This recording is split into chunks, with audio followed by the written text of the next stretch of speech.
आई मित्रांनो बघा, आता मी गावात चाललेलो आहे. म्हणजे आमच्या बाळाला आणायला शाळेतनं रस्त्याने चाललो आहे. मी ह्याने रात्री जागरण गेल्यामुळं यांना उठलं नाही. त्याने उठ म्हणलं तर बी झोपलंही यायला आले. म्हणलं आपणच जावं आणायला म्हणून आलो बघा.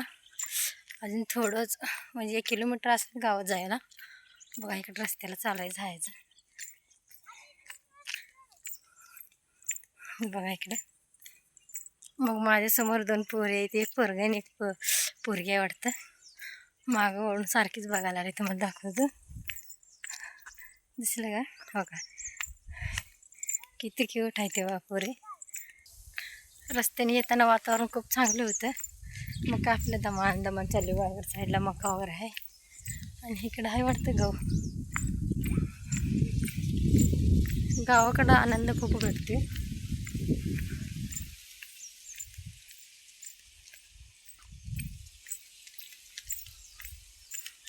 तेव्हा ती पोरे कशी बघते ते माझ्याकडे.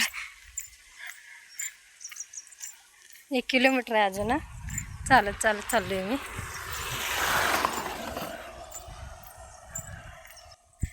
शाळेत गेल्यावर आमचं बाळ कसं करते ते मला नक्की दाखवणार आहे मी. त्याचे रिॲक्शन काय असते. लय लांब आहे, म्हणजे आमचं शेत सोडून लय लांब आहे.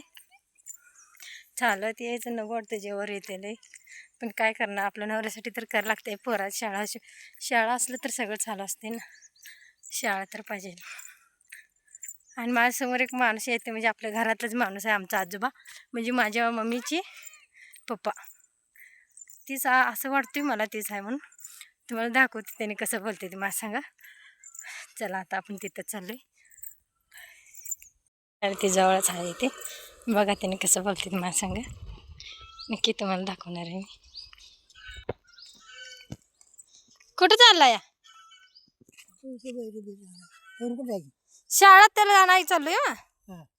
मग ते झोपले तर रात्री जागरण गेलं होतं. सांगतोय त्यांना. इकडं मायकाचं देवळ वाटतं. आणि हे बघा किती मोठं झाड आहे. बघा इकडे दिसतंय तुम्हाला. आमचा आजोबा म्हणत होते की संध्याकाळी नवऱ्याला घालू नको वाजवायला. मित्रांनो कसं आहे माहिती आहे का, त्यांनी म्हणते तर म्हणजे का म्हणते ते माहिती आहे का, ती आमचं सासरा जाऊन तिथं म्हणतात ना, तिथं जाऊन बसते ती, इथं जाऊन बसते ती. मित्रांनो आता का सांगा तुम्ही, आम्ही गाडी घेतली ना, टू व्हीलर गाडी घेतल्यामुळे त्याचा हप्ता आम्हाला भरायला लागते. मग होय बरोबर आहे. ही मामा जाऊन गावात काय तर आमची आजी राहतात ना गावात, म्हणजे माझ्या मम्मीची मम्मी त्यांची गावात घर आहे. मग त्यांच्यासमोर जाऊन म्हणते असलं काहीतरी म्हणते ना. अवघड त्यांचं बी शुगर वाढते, एकदा कमी होते, त्याच्यामुळं काही डोकं ठिकाण्यावर नसते या. मग आपली गावातली ती अशी म्हणते तसं म्हणते ती म्हणून आपल्याला सांगते ती. आपण मनावर घेत नाही बा. आपलं नवरा जाते ती वाजवायला. एक रात्री 1000 रुपये मिळते त्यांना जागरणला. मग तिथं कायमच जाते ती. माझं लग्न झाल्यापासून जाते त्याने वाजवायला. त्याच्यामुळे आपण नाहीच म्हणताच येत नाही ना. मग जाऊ दे, आपल्याला काय एवढं. फक्त आमचं मामा तेवढंच लय वेगळं वागते ते, त्याच्यामुळं लयच ही होते. मग सगळ्यांनाच वाईट वाटते. असं बोलते तसं बोलते म्हणून. मग ह्यांना बी कळत नाही ना कसं बोलायचं कसं नाही. काय करणार ते, आपल्या नशिबात ते आपल्या हीच असते.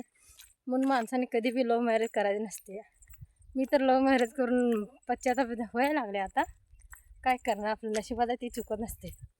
त्याच्यामुळं तुम्हाला सांगते, आता मी वड्यात आले बघा आमच्या गावाच्या. अजून खूप लांब आहे, लईच थकलोय मी. पण जायला तर लागतेच की, पोराला आणायला म्हणून जायला लागते. हो का इकडे दिसते तुम्हाला पाणी लई नाही, तेवढंच आहे.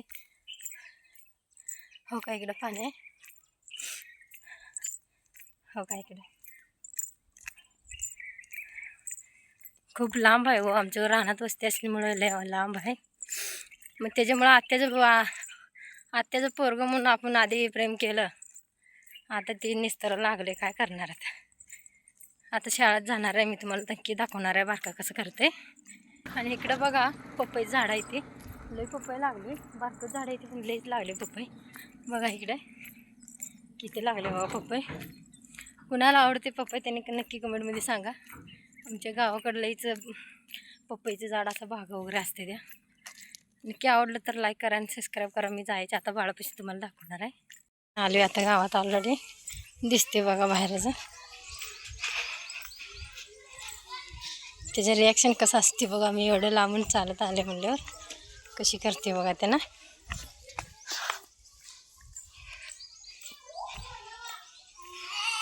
बघा किती हसायला लागले. आणि इकडं आहे ते बघा मॅडम त्याने आहे तर तिथनं चालत आले बघा मी. आवडलं तर लाईक आणि सबस्क्राईब करा. Bye bye.